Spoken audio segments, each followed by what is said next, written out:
ഇപ്പോൾ മലപ്പുറം എടവണ്ണയിൽ നിന്നൊരു വാർത്ത വരുന്നു. എടവണ്ണയിൽ വൻ ആയുധവേട്ട. 20 എയർ ഗണ്ണുകളും 3 റൈഫിളുകളും വീട്ടിൽ നിന്ന് കണ്ടെത്തി. 200-ലധികം വെടിയുണ്ടകളും 40 പെല്ലറ്റ് ബോക്സും പിടിച്ചെടുത്തിട്ടുണ്ട്. വീട്ടുടമസ്ഥൻ പോലീസ് കസ്റ്റഡിയിലാണ്.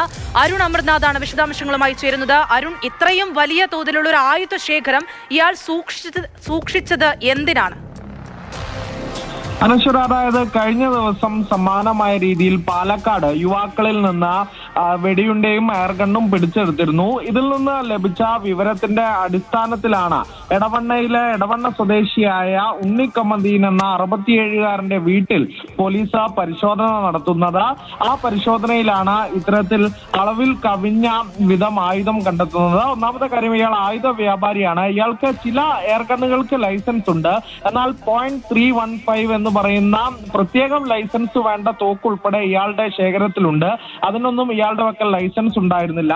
അതിന്റെ മാത്രം 54 വെടിയുണ്ടകളും പോലീസ് പിടിച്ചെടുത്തിട്ടുണ്ട്. അങ്ങനെ 200-ലധികം വെടിയുണ്ടകളും 40ഓളം തോക്കുകളുമാണ് പോലീസ് പിടികൂടിയത്. ഇയാളെ അറസ്റ്റ് ചെയ്തിട്ടുമുണ്ട്. എന്തായാലും കൂടുതൽ പേരുമായി ബന്ധപ്പെട്ട് എന്തിനാണ് ഇത്തരത്തിലുള്ള ശേഖരം എന്നൊക്കെ കാര്യത്തിൽ പോലീസ് അന്വേഷണം നടത്തിയും വരികയാണ്. അനശ്വർ.